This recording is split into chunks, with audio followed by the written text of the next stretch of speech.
আসসালামু আলাইকুম, আমি তারেক মোহাম্মদ জায়েদ, আইডিয়াল টিচার্স ট্রেনিং কলেজের বিএড কোর্সের একটি গুরুত্বপূর্ণ বিষয়ের ক্লাস। আমার বিষয়ের নাম হচ্ছে সক্রিয় শিখন শেখানো পদ্ধতি ও কৌশল। এটি একটি আবশ্যকীয় বিষয়। এই বিষয়ের আজকের 3টি টপিক নিয়ে কথা বলবো। তার মধ্যে প্রথম টপিকটি হচ্ছে আবেগীয় শিখন ফলের ধারাবাহিক মূল্যায়ন কিরকম হবে, বহু নির্বাচনী প্রশ্ন অর্থাৎ এমসিকিউ কেমন হয় সেটা, আর হচ্ছে সৃজনশীল প্রশ্ন এই সম্পর্কে হবে। আমরা আমরা আলোচনা করব। আজকে হচ্ছে 29 তারিখ, সুতরাং যারা আগের ক্লাসটি করেছেন আপনারা নিশ্চয়ই এর সাথে সংযুক্ত করতে পারছেন। আগের ক্লাসটি যদি আপনি অ্যাটেন্ড করে না থাকেন তাহলে ঠিক শনিবার, আজকে হলো বুধবার, আগের শনিবারের ক্লাসটি ইউটিউব থেকে দেখে নেওয়ার জন্য অনুরোধ করছি। আচ্ছা, চলুন আমরা নেক্সটে যাই। আচ্ছা, স্ক্রিনে কেউ একজন দাগ দিয়েছেন। আচ্ছা, দেখি এটা একটু ক্লিয়ার করি। শর্টকাট কি জানা আছে কারো? এটা কিভাবে ক্লিয়ার করতে হয় কেউ যদি দাগ দিয়ে ফেলে?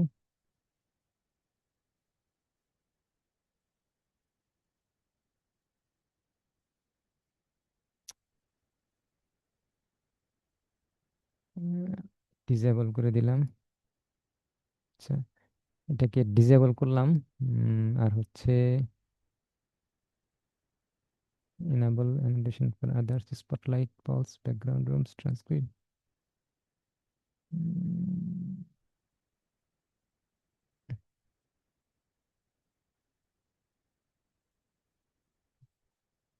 না, হচ্ছে না। আপনারা কেউ একজন ড্রয়িং করেছেন, এটা দেখতে খারাপ লাগছে। আমি একটু স্ক্রিন শেয়ারটা অফ করে দিয়ে আবার নতুন ভাবে করছি, তাহলে দেখি এটা আমার এটা সমাধান হয় কিনা।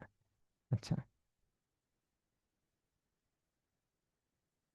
হুম, মোটামুটি ফ্রেশ দেখাচ্ছে। আপনারা দেখতে পাচ্ছেন আশা করি। হ্যাঁ। হুম। আচ্ছা, আলহামদুলিল্লাহ, আপনারা 29 জন জয়েন করেছেন, আপনাদেরকে ধন্যবাদ।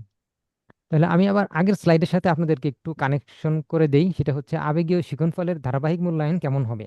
হুম, আচ্ছা, তাহলে আপনাদেরকে একটু টেস্টিমোনিয়াল দেখাচ্ছি। স্কুলের নাম যাই হোক, আপনারা একটু টেস্টিমোনিয়ালটা কেউ একজন পড়তে পারেন, বিশেষ করে দ্বিতীয় প্যারাগ্রাফটি। দ্বিতীয় প্যারাগ্রাফটি যদি আপনারা দেখে থাকেন, একটু কেউ একজন পড়েন। According to the admission register, উপরের প্যারাগ্রাফে কিন্তু তার আইডেন্টিটি বলা আছে, কিন্তু দ্বিতীয় প্যারাগ্রাফ থেকে কি বলা আছে একটু দেখবেন। অনেকেই জয়েন করছেন দেখতে পাচ্ছি। That according to the admissions register, uh, his his or her. his or her date of birth is 9/10/2001. In words, 9th October 2001. Hmm, While in school, he or she did not take part in any activity sub sub এটা কি লিখলো? এটা হলো subversive. Subversive মানে হচ্ছে আপনার হ্যাঁ, sorry, subversive subversive of the state of or of school discipline. He or she has a good moral character. I wish him or her success in life. Thank you Written very by much, thank you, thank you. এখন আমার প্রশ্ন হচ্ছে, এই 3টি প্যারাগ্রাফের মধ্যে কোনটি সবচেয়ে valuable এবং কোনটি ভ্যালু ক্যারি করতেছে এবং কোনটার জন্য এই টেস্টিমোনিয়ালটা অ্যাকচুয়ালি দেওয়া হয়, মানে কোন লাইনটি, কোন সেন্টেন্সটি খুবই গুরুত্বপূর্ণ শিক্ষার্থীর জন্য? তার লাস্ট লাইনটা Assalamu না? alaikum. ওয়ালাইকুম সালাম। While in school, He he or or she she has did a not good take any moral part in character. activity. Hmm, This one, last one is আচ্ছা, important. Last one is important. তাহলে এই last Yes. Last সেন্টেন্সটা যে লিখলো, তাহলে এটিকে জেনে বুঝে লিখলো নাকি না জেনে বুঝে লিখলো? আপনারা বলবেন যে এটা অনেকেই না And না জাস্ট লিখতে হয় তাই লেখে, কিন্তু বাস্তবতা হচ্ছে যে না, একটা দীর্ঘদিনের পর্যবেক্ষণের ফলেই কিন্তু শিক্ষকরা এই জিনিসটা লিখতে পারে, তাই না? এটা তো সাধারণত হেড হেড জি, টিচার যিনি থাকেন বা প্রিন্সিপাল যিনি থাকেন ওনারা দিয়ে থাকেন। এই যে দীর্ঘদিন পর্যবেক্ষণ করা হয় একজনকে, এটা কি পর্যবেক্ষণ করে? এটা কি তার সিজিপিএ দেখে, নাকি তার হাতের লেখা দেখে, কি কি জিনিস দেখে? এই যে একটা এমন একটা জিনিস পর্যবেক্ষণ করা হলো, এটাই হচ্ছে আপনার সেইটা, ওই যে যেটা ক্যারেক্টার, অর্থাৎ ক্যারেক্টার কি তার ডেভেলপ হচ্ছে কিনা। হুম, ক্যারেক্টার ডেভেলপ হচ্ছে কিনা, এটা কিন্তু আপনার যে একটা আবেগীয় ব্যাপার, যেটাকে অ্যাফেক্টিভ ডোমেইন বলা হয়। আমরা হচ্ছে আগের ক্লাসগুলোতে দেখেছি যে কগনিটিভ ডোমেইন, অ্যাফেক্টিভ ডোমেইন এবং হচ্ছে সাইকোমোটর ডোমেইন। বাংলায় হচ্ছে জ্ঞানমূলক ক্ষেত্র বা শিখনফল, আরেকটি হচ্ছে আবেগীয় শিখনফল, এবং আরেকটি হচ্ছে মনোপেশিজ শিখনফল। তাহলে যেটা আবেগীয়, তাহলে আবেগীয় শিখনফল অর্জন করতে করতে করতে করতে এবং আবেগীয় শিখনফলের ধারাবাহিক মূল্যায়ন করতে করতে এক পর্যায়ে শিক্ষার্থী এরকম স্টেটমেন্ট পাওয়ার যোগ্যতা অর্জন করে। আবার বলছি, শিক্ষার্থী এরকম স্টেটমেন্ট পাওয়ার যোগ্যতা অর্জন করে যেখানে লেখা থাকে যে শিক্ষার্থী ভালো, এই শিক্ষার্থী কোনো আহ, ইয়ার সাথে জড়িত ছিল কি ছিল না, মানে হচ্ছে অসামাজিক, তারপর হচ্ছে নিয়ম শৃঙ্খলা পরিপন্থী ছিল না, এটা অর্জন করে। একইভাবে শিক্ষার্থীরাও কিন্তু অনেক সময় টেস্টিমোনিয়াল দিয়ে থাকে কোনো শিক্ষককে অথবা কোনো প্রতিষ্ঠানকে, এরকম দিয়ে থাকে। এবং আমরা যদি এই টেস্টিমোনিয়াল দেখি যে শিক্ষার্থী নিজে কি বলছে, রিভিউ দিচ্ছে ফিলিপাইনের কোনো একজন শিক্ষার্থীর, এটা যদি আমরা দেখি তাহলে আমরা দেখব ফার্দার মোর, ফার্দার মোর বলে একটা বাক্য লেখা আছে। এটা যদি আপনারা কেউ চিহ্নিত করতে পারেন যে কোথায় ফার্দার মোর লেখা আছে, আমি বলছি 1 2 3 4 5 সেভেন্থ লাইনে দেখেন লেখা আছে, সেভেন্থ লাইনে লেখা আছে ফার্দার মোর।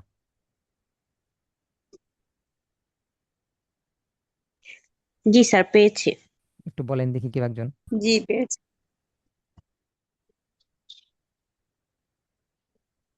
জি পড়ুন একটু লাউডলি।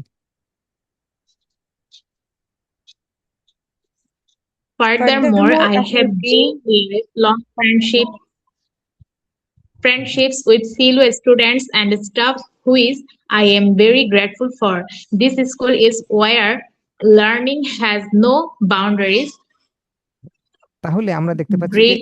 তাহলে আমরা দেখতে পাচ্ছি যে স্টুডেন্টও যেমন মন্তব্য করছে, তা এমন একটা বিষয় নিয়ে মন্তব্য করছে যেটা কোনো কংক্রিট না। অর্থাৎ স্টুডেন্ট বিল্ডিং এর অবকাঠামো নিয়ে মন্তব্য করছে না, চেয়ার টেবিল আলো বাতাস গাছপালা এগুলো নিয়ে মন্তব্য করছে না, হ্যাঁ, এনভায়রনমেন্ট নিয়ে মন্তব্য করছে না। এটা একটা নন এনভায়রনমেন্ট এবং এটা হচ্ছে একটা বিউটি, সৌন্দর্য, এবং এটা অ্যাবস্ট্রাক্ট আইডিয়া নিয়ে মন্তব্য করছে। এগেইন এটাও কিন্তু ধরাছোঁয়ার বাইরে।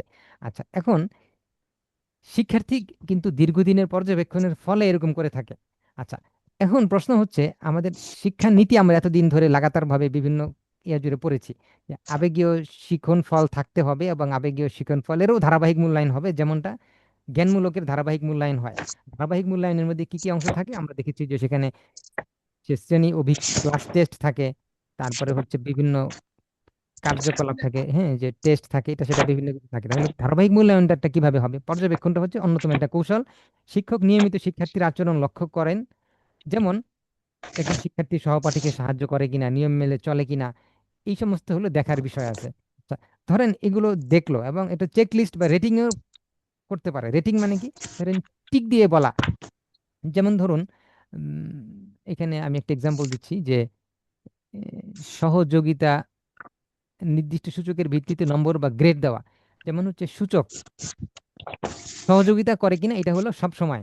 তাহলে সহযোগিতা করে কি করে না সেটা হলো তিনটা সূচক আছে এখানে, সব সময়, মাঝে মাঝে, আর সর্বশেষ সূচকটা কি দেখতে পাচ্ছেন? কখনো না। কখনো না। তাহলে এই সহযোগিতা যদি সবসময় ঠিক হয় তাহলে বোঝা যাবে যে তিনি সবসময় সহযোগিতা করছে ওই শিক্ষার্থী। আচ্ছা, এখন এই চেকলিস্ট কি আমরা একদিন দেখেই শেষ করে ফেলবো, নাকি বিভিন্ন জায়গা থেকে আমরা মূল্যায়ন নিব? তার মধ্যে একটি সোর্স হচ্ছে সহপাঠীদের মূল্যায়ন বা পিয়ার অ্যাসেসমেন্ট। শিক্ষার্থীরা একে অন্যকে মূল্যায়ন করে কিনা, কে সবচেয়ে সহযোগিতাপূর্ণ। যদি শিক্ষার্থীরা বলে যে ওই শিক্ষার্থী পূর্ণ, সহযোগিতা পরায়ণ বা হচ্ছে ইত্যাদি শিক্ষার্থীরা মন্তব্য করতে পারে, সেটাও একটা সোর্স হতে পারে।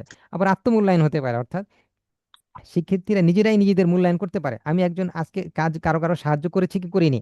আমরা জানি যে অনেক স্কুলের ডায়েরি থাকে এবং ডায়েরিতে সেলফ অ্যাসেসমেন্ট থাকে। হ্যাঁ, আপনারা যে স্কুলে আপনারা কর্মরত আছেন আপনাদের স্কুলের ডায়েরি দেখতে পারেন যে সেখানে শিক্ষার্থীদের সেলফ অ্যাসেসমেন্টের কোনো পৃষ্ঠা আছে কিনা। আমি আপনাদেরকে একটা নমুনা দিতে পারবো, চাইলে আপনারা সেই নমুনাটা আপনাদের স্কুলে সাজেস্ট করতে পারেন, অথবা আপনারা সেগুলো আপনাদের থেকেও আমরা কোনো ধারণা লাভ করতে পারি। তার মধ্যে এরকম থাকে অনেক সময় ডায়েরিতে যে আমি আজকে কাউকে সাহায্য করেছি কিনা, আমি বাড়িতে কোনো কাজ করেছি কিনা, হ্যাঁ, এরকম সুন্দর সুন্দর অনেক রকম পয়েন্টস থাকে, ওগুলোর মাধ্যমে সেলফ অ্যাসেসমেন্ট হয়ে যায়। আচ্ছা, তাহলে এটাও একটা সোর্স অফ আপনার অ্যাফেক্টিভ ডোমেইনের যে মূল্যায়নটা সেটা। আচ্ছা, আবার কখনো কখনো কোন স্কুল চাইলে পোর্টফোলিও তৈরি করতে পারে যে গ্রুপ ওয়ার্কে সে কেমন, সামাজিক কার্যক্রমে কেমন। আমরা জানি যে 2022 সালে যে কারিকুলাম বাংলাদেশ সরকার মানে শিক্ষা মন্ত্রণালয় যেটা ইন্ট্রোডিউস করতে যাচ্ছিল, সেখানে কিন্তু এই যে এরকম পোর্টফোলিওর একটা বিষয় ছিল। আচ্ছা, যাই হোক, বিভিন্ন ঘটনার নথি বা অ্যানেকডোটাল রেকর্ড, বিশেষ আচরণ লিখে রাখা, যেমন রাশেদ আজ বন্ধুর সমস্যা সমাধানে সাহায্য করেছে, তাহলে সরি, এখানে দুইটা ডিভাইস চলে আসছে কারণ। আচ্ছা, তাহলে হচ্ছে রাশেদ যে সাহায্য করলো, হুম,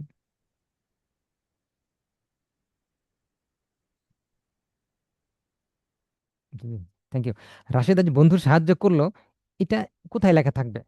আমরা জানি যে অনেক স্কুলে প্রত্যেক শিক্ষার্থীর নামে ফাইল থাকে, তাহলে ওই ফাইলের মধ্যে কিন্তু এই যে ব্যক্তিগত তথ্য, বিশেষ করে স্পেশাল কোনো ইভেন্ট বা কোনো এমন কোনো তথ্য যেটা ভ্যালু ক্যারি করে এবং পরবর্তীতে তাকে আমরা এরকম সার্টিফাইড করতে পারি, যেটা আমি আজকে স্লাইডে শুরুতে আপনাদেরকে দেখিয়েছি যে কোন একজন শিক্ষার্থী টেস্টিমোনিয়াল চাইলো আর অমনি আমরা কিন্তু দিয়ে দিতে পারি না চাইলে, তার দীর্ঘ দিনের রেকর্ড যাচাই করেই কিন্তু এরকম সার্টিফিকেট দিতে হয়। হয়তো বা আপনি তাকে ব্যক্তিগতভাবে চিনেন, কিন্তু তারপরও কেন্দ্রীয়ভাবে যে রেকর্ড রাখা থাকে সেটা দেখেই করতে করতে হয়।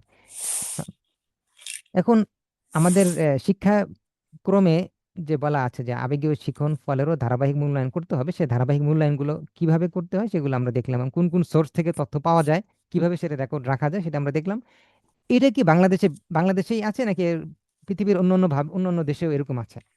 হ্যাঁ, উত্তর হচ্ছে যে ওয়েলবিং বা ভালো আচরণ, বিহেভিয়ার, এরকম অনেক দেশই আছে। হ্যাঁ, রেসপেক্ট এবং কোঅপারেশন করে কিনা সেগুলো কিন্তু অনেক সময় রিপোর্টে থাকে। আমরা আন্তর্জাতিক অনেক ক্রাইমের ক্ষেত্রে আমরা দেখি যে শিশু শোধনাগার থাকে, এবং সেখানে কিন্তু এরকম বলা থাকে কিশোর কিশোর শোধনাগার, হ্যাঁ, যেখানে কারেক্টিভ মেজার বা স্টেপ নেওয়া হয়, সেখানে কিন্তু বলা থাকে যে স্কুলে তাহলে কেমন, সে কি সোসাইটিতেই হঠাৎ করে আচমকা এরকম ব্যবহার করেছে নাকি স্কুলেও সেরকম ছিল, এটা নিয়ে কিন্তু অনেক সময় হয়। আচ্ছা, কানাডাতে আমরা দেখি যে লার্নিং স্কিল বা ওয়ার্ক হ্যাবিট নিয়ে সেখানে দেওয়া থাকে, যেমন রেসপন্সিবিলিটি, কোলাবোরেশন, ইনিশিয়েটিভ। আমরা যখন গ্রুপ ওয়ার্ক বা দলীয় কাজ দিই ক্লাসে, তখন অ্যাকচুয়ালি আমরা কি দেখি, সে আমার প্রবলেম সলভ করতে পারছে কিনা এটাও যেমন দেখি, পাশাপাশি দেখি যে সে রেসপন্সিবল কিনা, সে কি অন্যকে হেল্প করে কিনা, হেল্পফুল অ্যাটিটিউড আছে কিনা, এই বিষয়গুলো আমরা দেখি। তাহলে এই যে বললাম অ্যাটিটিউড, এই অ্যাটিটিউডের বিষয়টা কিন্তু পুরোটাই হলো এফেক্টিভ ডোমেনের আন্ডারে চলে যাচ্ছে, এবং এফেক্টিভ ডোমেনের কিন্তু একটা সিঁড়ি আছে বা লেয়ার আছে। আমরা যদি পিরামিডের উপরি ভাগটা দেখি, পিরামিডের উপরি ভাগটি হলো সূক্ষ্ম, ন্যারো, আর নিচের ভাগটি হচ্ছে ওয়াইড। তাহলে ওয়াইড মানে কিন্তু সেটি অনেক ব্যাপক এবং এটি হচ্ছে নিম্ন স্তরের। যাই হোক, এই নিম্ন স্তর থেকে উচ্চ স্তরের যে একটি পিরামিড আছে, সেই পিরামিডের মধ্যে 6টি 7টি 5টি বা 6টি লেয়ার আছে। এর মধ্যে অ্যাটিটিউড একটি গুরুত্বপূর্ণ অংশ। সেই অ্যাটিটিউড থাকছে কি থাকছে না, অর্জন হচ্ছে কি হচ্ছে না, সেটি কিন্তু আমরা দলীয় কাজের মাধ্যমে দেখি, আবার অনেক সময় অ্যাসাইনমেন্ট দেই বা বাড়ির কাজ দেই, ইত্যাদি বিভিন্ন সময় দিয়ে থাকে। আচ্ছা, তাহলে অনুরূপভাবে যুক্তরাজ্য বা অস্ট্রেলিয়াতেও কিন্তু আমরা দেখি যে এই, শিক্ষার্থীরা কতটা সোশ্যালাইজেশন হচ্ছে, সামাজিক আচরণ তার কেমন, সেলফ অ্যাওয়ারনেস, তার নিজের ব্যাপারে তার ধারণা কেমন। নিজের ব্যাপারে ধারণা কি, অনেকে আছে শাই ফিল করে, লজ্জায়, ধরেন সামনে লাইটে মানে বলি না আমরা যে ফোকাসে আসে না, কোনো কোনো শিক্ষার্থী একটু ব্যাক বেঞ্চার থাকে, যে ব্যাক বেঞ্চার অনেক সময় কিন্তু এটা এরকম দেখা যায় যে সে যে পিছনে প্রতিনিয়ত বসছে, এর মানে কি এটাই যে সে আসলে পড়ালেখা কম পারে দেখে পিছনে বসে? অনেক সময় এটা নাও হতে পারে। অনেক সময় এটা হচ্ছে বডি ইমেজ নিয়ে তার মধ্যে কোনো দুর্বলতা থাকতে পারে, যেমন বডি ইমেজ ভালো না, বা আমি ভালো দেখাই, দেখতে আমার সুন্দর না, বা আমার পোশাক আশাক ভালো না, ইত্যাদি বিভিন্ন কিছু হতে পারে। তো সেলফ অ্যাওয়ারনেসটা যদি কারো দুর্বল হয় তাহলে। আচ্ছা, এখন এই সেলফ অ্যাওয়ারনেস যদি কারো নেগেটিভিটি চলে আসে, তাহলে সেটাকে সে পজিটিভ করছে কিনা দলীয় কাজ দিয়ে দিয়ে কিন্তু সেগুলো আমরা পর্যবেক্ষণ করতে পারি।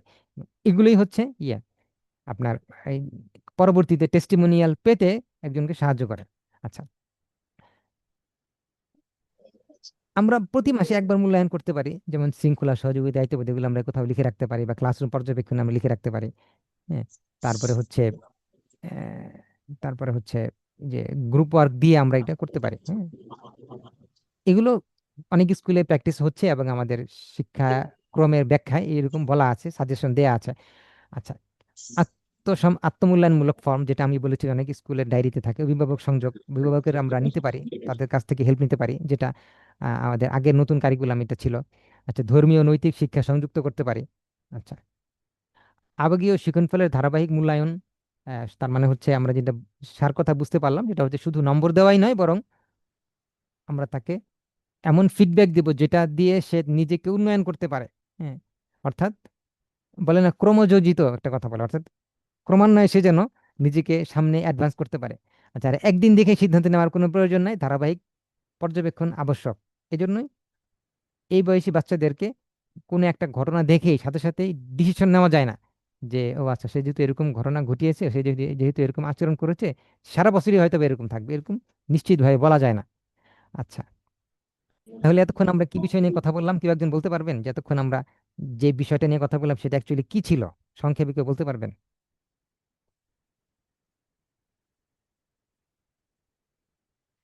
কে কে জয়েন করেছেন? মাশাআল্লাহ, আপনারা অনেকেই জয়েন করেছেন দেখতে পাচ্ছি।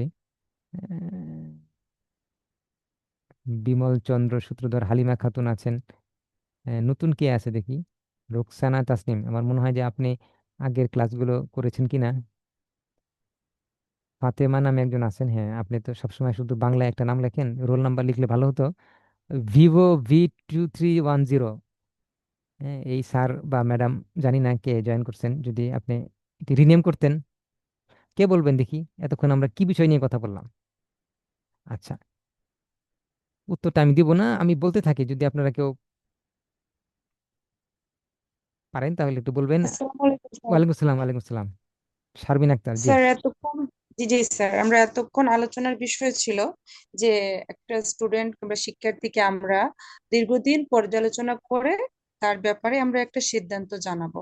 আর আরেকটা ব্যাপার হচ্ছে, শুধু আমরা ওদেরকে যে আহ, ওদেরকে আমরা শুধু মার্ক দিয়ে মূল্যায়ন করব না, ওদেরকে আমরা অন্যান্য ব্যাপারে ম্যানার্স কিংবা যে যে দিকে গেলে ওদের ভালো হয় ওই ব্যাপারে ওদেরকে উৎসাহী করব।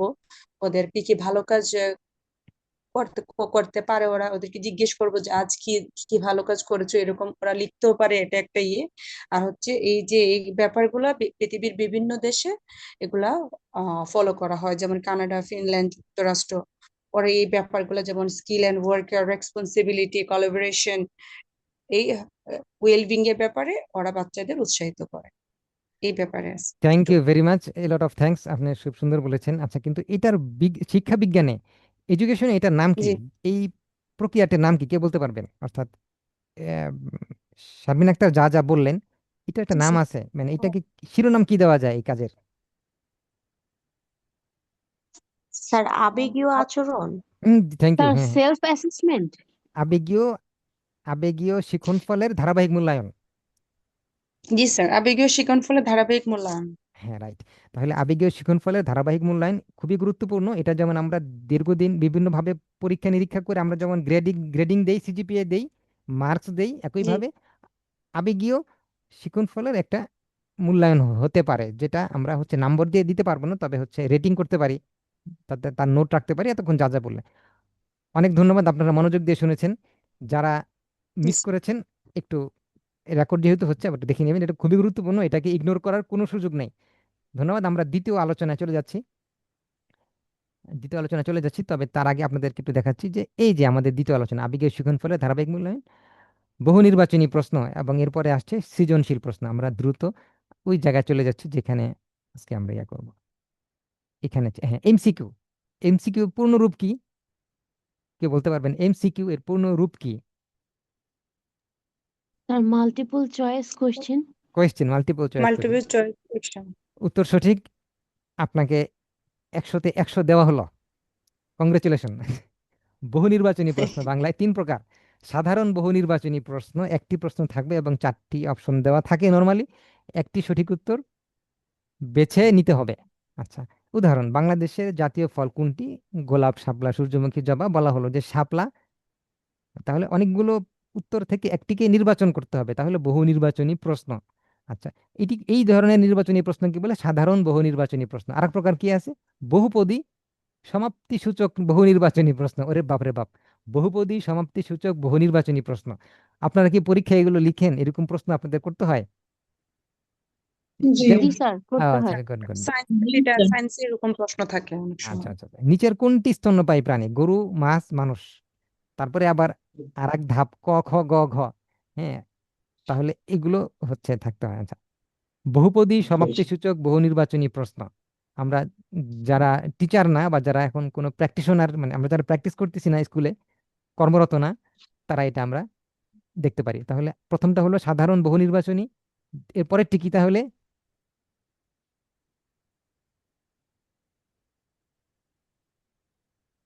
জি স্যার। বহুপদী বহু নির্বাচনী আচ্ছা, বহুপদী সমাপ্তি সমাপ্তি, সূচক। বহুপদী সমাপ্তি সূচক বহু নির্বাচনী প্রশ্ন। গুড, আপনাদের অ্যাটেনশন এখন তুঙ্গে খুব মনোযোগ দিয়ে আপনারা দেখতেছেন, আমি টের পাচ্ছি। 3 নম্বর হচ্ছে অভিন্ন তথ্যভিত্তিক বহু নির্বাচনী প্রশ্ন। অভিন্ন তথ্যভিত্তিক বহু নির্বাচনী প্রশ্ন। একটি তথ্য উদ্দীপক দেওয়া থাকবে, সেটার ভিত্তিতে প্রশ্ন করা হবে। যেমন রহিম প্রতিদিন গাছ লাগায় এবং পরিবেশ রক্ষা করে। রহিম কি করছে? পরিবেশ দূষণ, পরিবেশ সংরক্ষণ, অপচয়, বন ধ্বংস। তাহলে দিতে হবে, টিক দিতে হবে পরিবেশ সংরক্ষণ। আচ্ছা, এখানে একটা তথ্য দেওয়া আছে, এটাকে একটু মূল্যায়ন করতে হবে। তার মানে এটি অন্য 2 রকম থেকে একটু ভিন্ন, তাই না? এই প্রশ্নটি অন্য 2 রকম থেকে একটু ভিন্ন। আচ্ছা, হায়ার অর্ডার থিঙ্কিং। তাহলে এমসিকিউতে উচ্চ মাত্রার চিন্তন দক্ষতা দেওয়া যায় কিনা, হায়ার অর্ডার থিঙ্কিং স্কিল সমৃদ্ধ এমসিকিউ আছে কিনা। আচ্ছা, তাহলে উচ্চতর চিন্তন দক্ষতা হলো এমন বহু নির্বাচনী প্রশ্ন যেখানে শুধু তথ্য মনে রাখা নয়, বরং বিশ্লেষণ, মূল্যায়ন বা নতুন পরিস্থিতিতে প্রয়োগ করতে হয়। তাহলে বিশ্লেষণ হচ্ছে অ্যানালাইসিস, মূল্যায়ন হচ্ছে ইভ্যালুয়েশন, আর নতুন পরিস্থিতিতে প্রয়োগ মানে হচ্ছে অ্যাপ্লিকেশন বা ক্রিয়েশন। আমরা জানি যে সৃজনশীল প্রশ্নের যে ধাপগুলো থাকে, ওই ধাপগুলো আমরা এমসিকিউতে নিয়ে আসতে পারি, যেখানে ভাবতে হয়, যুক্তি দিতে হয়, সিদ্ধান্ত নিতে হয়। এই প্রকার এমসিকিউকে উচ্চতর চিন্তন ভিত্তিক এমসিকিউ বলা হয়। আচ্ছা, এই হায়ার অর্ডার থিঙ্কিং বা এইচওটি এমসিকিউ এর বৈশিষ্ট্য হচ্ছে সরাসরি বই লাইন থেকে উত্তর পাওয়া যায় না, বাস্তব পরিস্থিতি উদ্দীপক থাকে, তুলনা, বিশ্লেষণ বা সিদ্ধান্ত নিতে হয়, একাধিক তথ্য মিলিয়ে উত্তর দিতে হয়। আর সবচেয়ে বড় যে বৈশিষ্ট্য, যেটা এখানে লেখা নেই, সে বৈশিষ্ট্য আমি কি বলবো সেটা কি অনুমান করতে পারছেন আপনারা? সবচেয়ে যেই বৈশিষ্ট্যটা এখানে লেখা নাই, সেটা কি বৈশিষ্ট্য? এটা হচ্ছে এইরকম প্রশ্ন তৈরি করতে শিক্ষকদের অনেক কষ্ট হয়, তাই অনেক শিক্ষক এটাকে পরিহার করেন। আচ্ছা, উদাহরণ 1, একটি গাছকে অন্ধকার ঘরে রাখা হলো। নিচের গাছ কোনটি সবচেয়ে যুক্তিসঙ্গত ফলাফল হতে পারে? গাছ দ্রুত বৃদ্ধি পাবে, গাছ খাদ্য তৈরি করতে পারবে না, গাছ বেশি অক্সিজেন উৎপন্ন করবে, গাছের পাতার সংখ্যা বাড়বে। আচ্ছা, এখানে শিক্ষার্থীকে সালোক সংশ্লেষণ বুঝে সিদ্ধান্ত নিতে হবে যে এটি উচ্চতা।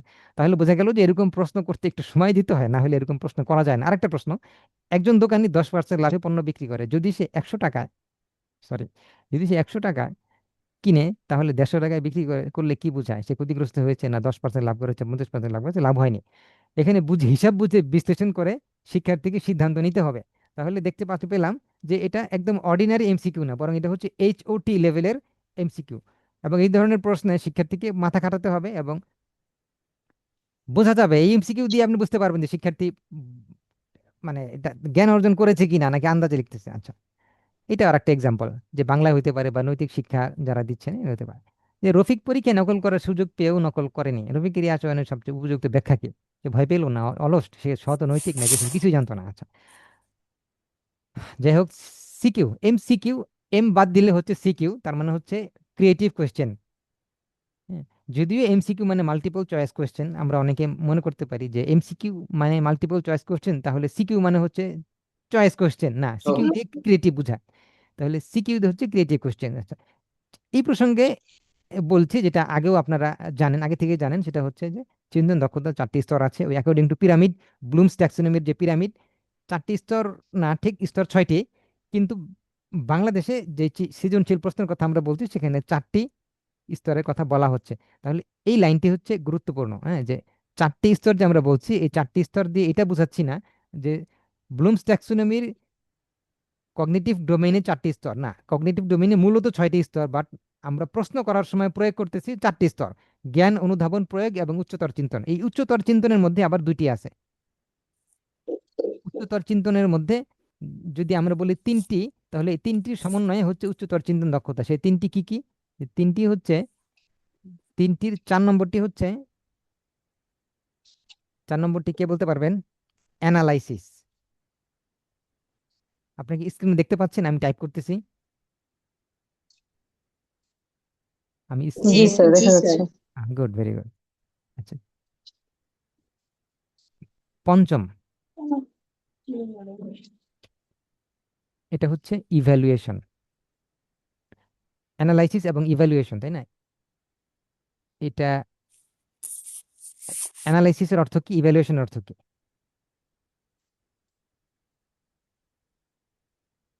অ্যানালাইসিস মানে বিশ্লেষণ বিশ্লেষণ এবং মূল্যায়ন স্যার। বিশ্লেষণ, ইভ্যালুয়েশন বিশ্লেষণ মূল্যায়ন, আর মূল্যায়ন। ক্রিয়েশন হচ্ছে জি সৃজন। এই ক্রিয়েশন যে সৃজন, সৃজন। এই সৃজন থেকেই এটাকে বলে সৃজনশীল প্রশ্ন, অর্থাৎ। আচ্ছা, তাহলে এই 3টির সমন্বিত নাম হলো উচ্চতর চিন্তন দক্ষতা। তাহলে উচ্চতর চিন্তন দক্ষতাকে ভাঙলে 3টে পাওয়া যায়। তাহলে আমি যদি আপনাদেরকে প্রশ্ন করি, এই 3টির নাম কি? এইটার নাম, এই তিনটির সমষ্টি কি? এই তিনটি সমষ্টি কি কে বলতে পারবে?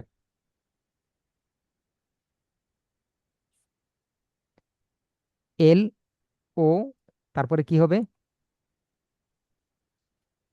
কোন অক্ষর হবে এল ওর পরে? টি হবে, এলওটি। আর এইচওটি, এলওটি মানে কি? লোয়ার অর্ডার থিঙ্কিং, নিম্ন মাত্রার চিন্তন দক্ষতা। তাহলে নিম্ন মাত্রা এবং উচ্চ মাত্রা, এলওটি এবং এইচওটি। কেউ একজন বলেন যে এলওটি মানে হচ্ছে লোয়ার অর্ডার থিঙ্কিং আর এইচওটি মানে হচ্ছে হায়ার অর্ডার থিঙ্কিং। এটা আমাদের জানা হয়ে গেল, এবং এটা জানলে কিন্তু আমাদের এটা এমন একটা সূত্র যেটা দিয়ে আমরা অনেক কিছু পরবর্তীতে কাজে লাগবে। হুম, আচ্ছা, আপনাদের অংশগ্রহণের জন্য অসংখ্য ধন্যবাদ। আমরা নেক্সট স্লাইডে যাচ্ছি। সৃজনশীল পদ্ধতির প্রশ্ন আছে, এটা একটু ক্লিয়ার করি।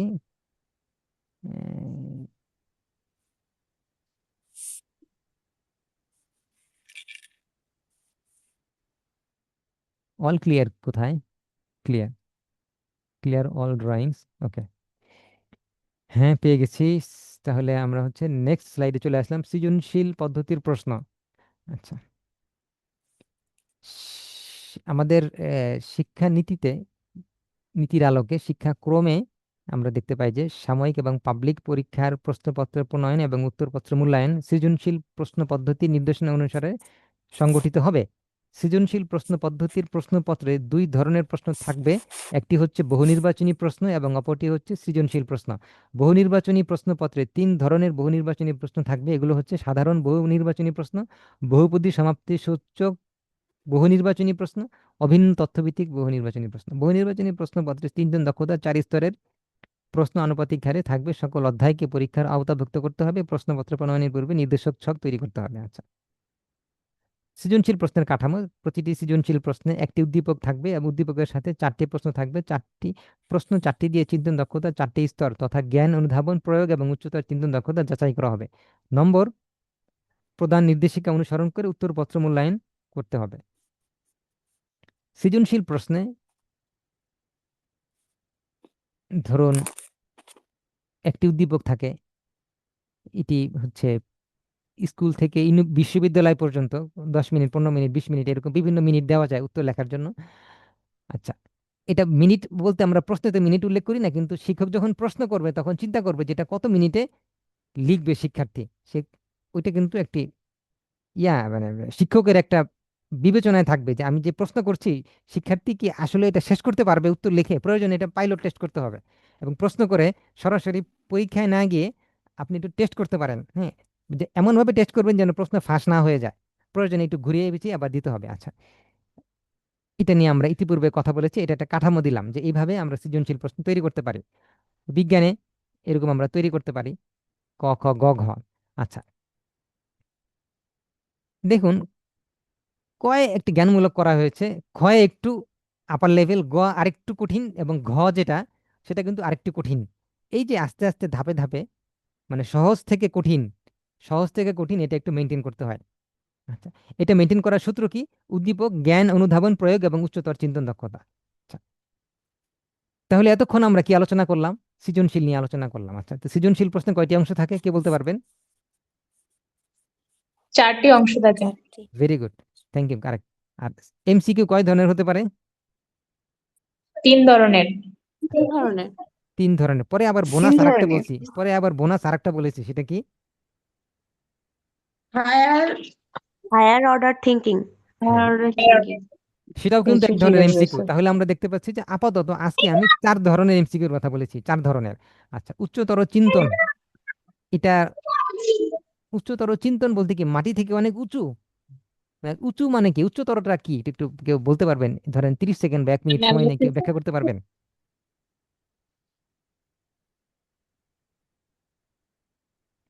হ্যাঁ, আপনাকে সুযোগ। বিচার বিশ্লেষণে।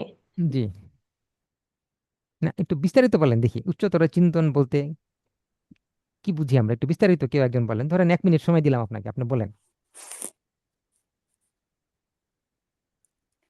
স্যার বিচার বিশ্লেষণ স্যার করে মূলত এটার উত্তর করতে গেলে নিজস্ব আমাদের যুক্তি দিয়েও বুঝতে হবে, বিচার করতে হবে, বিশ্লেষণ করতে হবে এবং আহ স্বাভাবিক যে বহু নির্বাচনী প্রশ্নগুলো হয়ে থাকে তার থেকে একটু কঠিনতর। হুম, আচ্ছা, এখন তো আপনারা বিএড করতেছেন, কাজে আপনাদের উত্তরগুলো কিন্তু টেকনিক্যাল উত্তর দিতে হবে। টেকনিক্যাল উত্তর কি? যেমন ধরেন, টেকনিক্যাল উত্তর দিতে পারবেন কে, মানে সঠিক পরিভাষা ব্যবহার করে উচ্চতর চিন্তনটাকে ব্যাখ্যা করতে পারবেন কে, মানে একটু বলতে পারবেন কে সঠিক পরিভাষা ব্যবহার স্যার করে? নিজের মতামত প্রকাশ, হুম, নিজের মতামত প্রকাশ করা। এখান থেকে শব্দ নিয়ে বলতে পারবেন? স্যার এই যে স্লাইড এই উত্তরের স্লাইড মাঝখানে এই স্লাইড থেকে নিতে পারবেন? থাকবে হুম, এটা স্যার স্যার মানে বিচার বিশ্লেষণ করে কোনো কিছুর সঠিক উত্তরটি আহ, ব্যাখ্যা করাটাই হচ্ছে উচ্চতর চিন্তন। আচ্ছা, উচ্চতর চিন্তন দক্ষতার 3টা ডাইমেনশন আছে, তাই না? আমি বলেছিলাম যে কগনিটিভ আমার ডোমেইনের। মনে হয় স্যার ইয়েস। আহ, আহ, আমার মনে হয় স্যার আমরা যে আহ, মূল ভাবটা, গভীর মূল ভাবটা যে চিন্তা করার সুযোগ করে দেয়া, হুম, আহ, সেটাকে আমরা স্যার উচ্চতর চিন্তন দক্ষতা বলতে পারি। হ্যাঁ বলতে পারি, কিন্তু সাথে আমরা এটাও বলবো যে উচ্চতর চিন্তন দক্ষতা বিপরীতটা হচ্ছে নিম্নতর চিন্তন দক্ষতা। তাহলে উচ্চতর চিন্তন দক্ষতার যে ইয়েটা আছে, আমি যে যে একটু আগে আপনাদেরকে এটা বলেছিলাম যে 3টির সমন্বয়ে উচ্চতর চিন্তন দক্ষতা হয়। হ্যাঁ, সেটা সেটা হচ্ছে আপনার কি কি? বিশ্লে- বিশ্লেষণ, উদ্ভাবন, মূল্যায়ন, প্রয়োগ। না বিশ্লেষণ, মূল্যায়ন এবং সর্বশেষ কি? ক্রিয়েশন বা সৃজন। অ্যানালাইসিস, রেভিলিয়েশন ক্রিয়েশন আর ইভ্যালুয়েশন এবং ক্রিয়েশন। ক্রিয়েশন, এই 3টির সমন্বয়ে অ্যানালাইসিস, হচ্ছে এভালুয়েশন, ক্রিয়েশন। right. আপনারা আগে যা যা অ্যান্সার দিয়েছেন সবগুলো সঠিক, আগের অ্যান্সারগুলো সঠিক, কিন্তু যেহেতু আপনারা বিএড এর শিক্ষার্থী, কাজে আপনারা বলার সময় একটু টেকনিক্যালি বলবেন, তাই না? টেকনিক্যালি বলবেন। আচ্ছা, ধন্যবাদ, আপনারা অংশগ্রহণ করেছেন। আচ্ছা, তাহলে এগেইন আমি একটু এটা একটু মুছে ফেলি। All clear.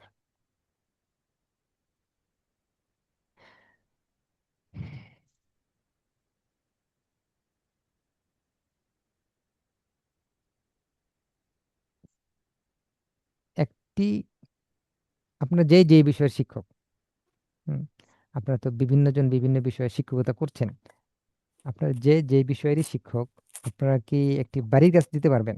যদিও বাড়ির কাজ আপনাদের এই বয়সে বেমানান, কারণ আপনারা বাড়ির কাজ, জি স্যার পারবো। যাক আপনি সাহস করলেন তাহলে। আচ্ছা, একটি সৃজনশীল প্রশ্ন তৈরি করাই আছে আপনাদের কাছে, কিন্তু আপনার একটা সৃজনশীল প্রশ্ন জি স্যার করেন, কারণ হচ্ছে তারপরে পারবো মই করে নিয়ে নেবো। আচ্ছা আচ্ছা, আজকের ক্লাসটা একটু সংক্ষিপ্ত হলো, কিন্তু স্যার এটা কি টাইপ করে দিতে হবে নাকি স্যার খাতায় তুলে ছবি তুলে হোয়াটসঅ্যাপ গ্রুপে শেয়ার করব? উম, কোনটা করলে ভালো হয়? টাইপ করে দেবো। আমি কঠিন করব না, আমি আপনাদেরকে কঠিন করব না, কিন্তু বলবো যে আপনি এটা করেন যে যেভাবে পারেন। আর কোন স্যার তাইলে বিষয়ের উপরে লিখে শেয়ার করব? করব। Then আপনাদের যার যেটা যেভাবে সুবিধা হয়। আমি দেখবো যে আপনি সৃজনশীল প্রশ্ন তৈরি করতে পারেন কিনা, এবং হচ্ছে হোয়াটসঅ্যাপে যদি দেন তাহলে স্যার আমি এটা কি যে দেখলাম। কোনো বিষয়ের উপরে করা যাবে? হ্যাঁ, মাধ্যমিক স্তরের যে কোনো বিষয়ের উপর নেবেন, মাধ্যমিক স্তরের। আপনি ধরেন আপনি কে কোন ক্লাসে নিচ্ছেন, কোন ক্লাস এবং কোন বিষয় নিচ্ছেন, ক্লাসটা হচ্ছে আপনার ইয়ার মধ্যে হবে, 6 থেকে ক্লাস 10-এর মধ্যে হতে হবে। আর হচ্ছে টপিক, টপিক বা বিষয় যেটা হতে, যে কোনো একটা হতে পারে, সমস্যা নেই। স্যার গণিত হতে পারে? পারবে, গণিত হতে হবে, সমস্যা নেই। আজকে হবে, অসুবিধা নেই, আপনি সৃজনশীল প্রশ্ন তৈরি করেন, কিন্তু 6 থেকে 10-এর মধ্যে নেবেন এটা। আচ্ছা, স্যার ইংলিশ স্যার টিচার, আসসালামু আলাইকুম স্যার, ওয়ালাইকুম ইংলিশ আসসালাম। টিচারও কি পারবে? পারবেন, হ্যাঁ অবশ্যই পারবে। স্যার আমরা কি এটা হাতে লিখে ছবি তুলে গ্রুপে পোস্ট করব হ্যাঁ করেন না করেন হচ্ছে টাইপ করব? করেন, হাতে লিখে যদি দিতে পারেন দেন, যদি টাইপ করতে পারেন করেন, যেটা আপনার জন্য ইজি হয়। কিন্তু এটা আমি কঠিন করছি না, কেন কেন কঠিন করছি না, যে আপনারা তো সবাই ব্যস্ত আছেন, তারপর বলছি আর কি, আপনি তাহলে এটা করতে পারবেন কিনা।